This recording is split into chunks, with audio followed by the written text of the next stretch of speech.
Halo anak-anakku semua, Assalamualaikum warahmatullahi wabarakatuh. Bertemu kembali bersama Ibu Riana. Pada kesempatan kali ini, Ibu Riana akan menjelaskan mengenai bentuk-bentuk kerjasama.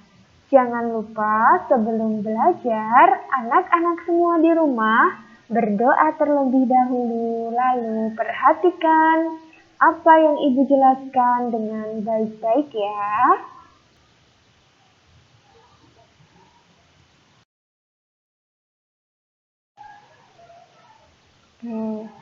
Apa yang dimaksud dengan kerjasama? Nah, di sini mari kita pelajari bersama. Perhatikan dengan baik-baik.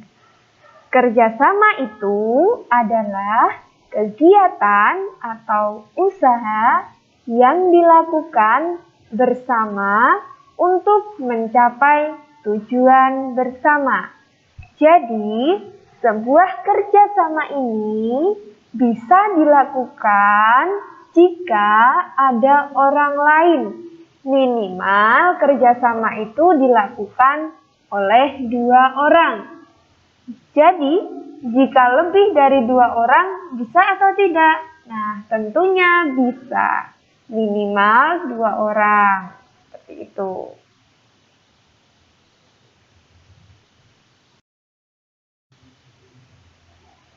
Selanjutnya, bagaimana kegiatan kerjasama dapat berjalan dengan baik? Nah, sebuah kerjasama akan berjalan dengan baik jika kerjasama itu dilandasi dengan sikap-sikap yang mendukung kegiatan kerjasama tersebut. Nah, pasti anak-anak di rumah bertanya-tanya, sikap apa saja sih yang mendukung kegiatan kerjasama tersebut agar dapat berjalan dengan baik? Nah, di sini kita akan mempelajarinya secara bersama-sama. Nah, sikap-sikap yang mendukung kerjasama yang pertama adalah sikap saling menghargai. Nah, di dalam kerjasama itu dibutuhkan sikap saling menghargai. Nah, contohnya ketika ada teman yang berbeda pendapat dengan kita, maka kita harus tetap menghargai agar kerjasama tersebut dapat berjalan dengan baik. Selanjutnya, toleransi. Nah, toleransi di sini bisa dilakukan misalnya toleransi ketika teman kita atau rekan kita yang kita ajak untuk bekerja sama ini berbeda suku bangsa, berbeda agama. Nah, maka di sini kita harus mempunyai sikap toleransi. Jadi, aku tidak mau satu kelompok sama dia karena A, karena B. Nah, itu tidak boleh. Maka, di dalam sebuah kerjasama kita harus mempunyai sikap toleransi. Yang ketiga, tidak egois atau mementingkan diri sendiri. Nah, di dalam sebuah kerjasama, kita harus mempunyai sikap yang tidak egois. Jika kita egois, mementingkan diri kita sendiri, maka kerjasama tersebut tidak akan bisa berjalan dengan baik. Selanjutnya, saling percaya. Nah, di dalam sebuah kerjasama biasanya ada pembagian tugas. Nah, di sini kita harus percaya kepada teman kita, rekan kerjasama kita, bahwa mereka bisa menyelesaikan tugas mereka dengan baik. Tidak boleh curiga, jadi kita harus saling percaya. Nah, keempat hal ini adalah sikap yang mendukung kerjasama agar dapat berjalan dengan baik. Ya, di sini selanjutnya kita akan membahas sikap yang dapat menghambat kerjasama. Apa saja sikap yang dapat menghambat kerjasama? Nah, yang pertama adalah sifat keras kepala. Orang yang mempunyai sifat keras kepala ini cenderung tidak mau mendengarkan pendapat orang lain. Nah, orang yang seperti ini atau sifat orang yang seperti ini akan menghambat kerjasama. Yang kedua adalah suka membeda-bedakan. Saat kita bekerja sama, kita perlu adanya kekompakan. Nah, ketika kita membeda-bedakan antara teman yang satu dengan teman yang lain, maka hal itu dapat menghambat kerjasama. Karena orang yang kita beda-bedakan itu akan merasa tersinggung dengan sikap kita tersebut. Selanjutnya ada peran dan tanggung jawab yang tidak jelas. Dalam sebuah kerjasama itu diperlukan tanggung jawab dan peran masing-masing. Ketika tidak ada pembagian tugas dan peran yang jelas, maka seseorang yang sedang melakukan kerjasama akan kebingungan. Sebenarnya apa tugas bagi mereka itu? Nah, hal ini tentu akan menghambat kerjasama jika tidak ada peran dan tugas yang jelas. Yang terakhir adalah tidak mau berbagi ide dan pemikiran. Dalam bekerja sama, kita perlu adanya ide, pemikiran yang dilakukan secara bersama-sama, di-sharingkan bersama-sama. Jika seseorang tidak mau berbagi ide, walaupun orang itu pintar, nah itu tidak ada gunanya. Ide itu sangat dibutuhkan dalam sebuah kerjasama. Nah, 4 hal ini adalah sikap-sikap yang dapat menghambat kerjasama. Nah, di sini ada manfaat kerjasama. Apa saja manfaat dari kerjasama? Nah, di sini akan kita pelajari bersama. Yang pertama, kerjasama itu mempunyai manfaat, yaitu pekerjaan yang berat akan terasa lebih ringan. Contohnya adalah ketika kita membersihkan kelas atau piket kelas. Ketika kita melakukannya sendiri, maka kita akan membutuhkan waktu yang lama dan sangat berat bagi kita. Karena kelasnya besar, jika dikerjakan sendiri maka akan terasa berat. Maka dari itu, dilakukanlah regu piket, biar dikerjakan secara bersama-sama. Nah, nanti pekerjaan itu akan terasa lebih ringan karena adanya pembagian tugas. Selanjutnya, manfaat dari kerjasama adalah dapat meringankan beban orang lain. Contohnya ketika bencana alam terjadi. Kita bekerja sama untuk mengumpulkan bantuan. Bantuan disalurkan kepada korban bencana. Nah, dengan adanya kerjasama yang kita lakukan ini, kita dapat meringankan beban orang lain, beban orang yang menjadi korban bencana tersebut. Yang ketiga adalah menumbuhkan rasa persaudaraan.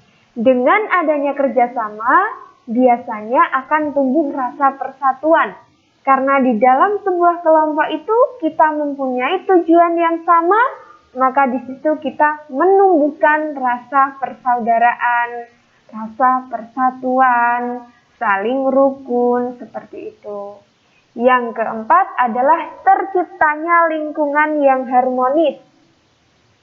Saat terjalin kerjasama dengan baik, maka lingkungan kita pun akan harmonis karena tidak ada yang namanya pertengkaran, tidak ada perkelahian, tidak ada perbedaan pendapat, dan lain-lain. Yang terakhir adalah terciptanya suasana aman, tertib, dan tentram. Nah, di sini ketika kerjasama sudah berjalan dengan baik, maka akan tercipta suasana aman, tertib, dan tentram karena sudah tidak ada lagi yang namanya pertengkaran, perbedaan pendapat, dan lain-lain. Nah, ini adalah beberapa manfaat dari kerjasama. Nah, selanjutnya ada contoh kegiatan kerjasama. Di mana saja sih? Yuk kita pelajari bersama. Yang pertama adalah contoh kerjasama di rumah. Nah, di sini ada gambar mereka sedang melakukan bersih-bersih. Nah, kerjasama di rumah ini bisa dilakukan ketika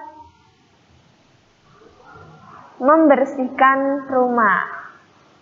Selanjutnya bisa juga kita lakukan kerjasama dalam menanam tanaman. Ini bisa dilakukan bersama keluarga seperti ayah, ibu, adik, kakak, dan sebagainya. Nah, selanjutnya contoh kerjasama di rumah ini adalah membantu ibu memasak. Jadi bekerja sama antara ayah, ibu, anak-anak. Nanti anak-anak bisa membantu memotong sayuran. Nah, ayah itu bisa membantu ibu mencucikan sayur-sayuran atau memotong ayam. Nah, ibu membuat bumbu dan lain sebagainya. Yang terakhir, kerjasama di rumah itu contohnya adalah menjaga adik saat ibu memasak. Nah, di sini ada kerjasama antara kakak dengan ibu. Ibu itu akan menyelesaikan membuat makanan di dapur. Kakak menjaga adik supaya ibu dalam melakukan aktivitasnya itu tidak terganggu oleh adik. Nah, selanjutnya kita akan belajar contoh kerjasama di sekolah. Yang pertama, ini adalah melakukan piket kelas. Ini adalah salah satu bentuk kerjasama. Ada lagi, melakukan diskusi kelompok. Nah, ini diskusi kelompok adalah salah satu contoh kerjasama di sekolah saat pembelajaran. Yang ketiga ada olahraga. Nah, di sini olahraga yang bisa ada kerjasamanya. Contohnya di sini adalah bakia. Nah, selain itu saat bermain sepak bola itu juga ada kerjasama antara tim, itu anggota tim untuk menyusun strategi seperti itu. Yang terakhir itu adalah kerja bakti di lingkungan sekolah. Nah, biasanya ada kegiatan kerja bakti membersihkan lingkungan sekolah. Seperti di sekolah kita ini, biasanya pada hari Jumat, setelah senam selesai, kita diminta kerja bakti mengambil daun yang jatuh dan membuangnya ke tempat sampah. Nah, di sini saat dilakukan secara bersama-sama, kegiatan mengambil daun itu terasa lebih mudah dan lebih cepat selesai. Nah, yang ketiga adalah contoh kerjasama di masyarakat. Apa saja contoh kerjasama di masyarakat? Yang pertama adalah ronda malam. Ronda malam itu biasanya dilakukan oleh bapak-bapak pada malam hari. Nah, di sini kerjasama ini sangat bermanfaat tentunya untuk kita agar menjaga lingkungan agar aman, agar tidak ada pencuri. Nah, seperti itu. Selanjutnya, contoh kerjasama di masyarakat yang kedua itu adalah kerjasama dalam membuat jalan. Yang ketiga, ada lagi kerjasama dalam kegiatan kerja bakti membersihkan lingkungan. Di sini bisa dilakukan oleh bapak-bapak, ibu-ibu, anak-anak, dan lain-lain. Selanjutnya, yang terakhir contohnya adalah gotong royong membuat pos ronda. Dalam membuat pos ronda ini ada kerjasama antara bapak-bapak, ibu-ibu itu tugasnya untuk memasak, bapak-bapak ini yang membenarkan pos rondanya, seperti itu. Nah, itulah anak-anakku mengenai bentuk-bentuk kerjasama yang telah kita pelajari bersama. Terima kasih telah menyaksikan video ini. Semoga bermanfaat untuk anak-anak di rumah. Sebelum Ibu mengakhiri video ini, Ibu akan berpesan untuk anak-anak semua di rumah. Jangan lupa tetap jaga kesehatan, Patuhi protokol COVID-19 dimanapun kalian berada. Jangan lupa sebelum meninggalkan video ini, subscribe, like, dan komen ya di channel Bu Guru Riana. Sampai jumpa di video-video yang selanjutnya. Assalamualaikum warahmatullahi wabarakatuh.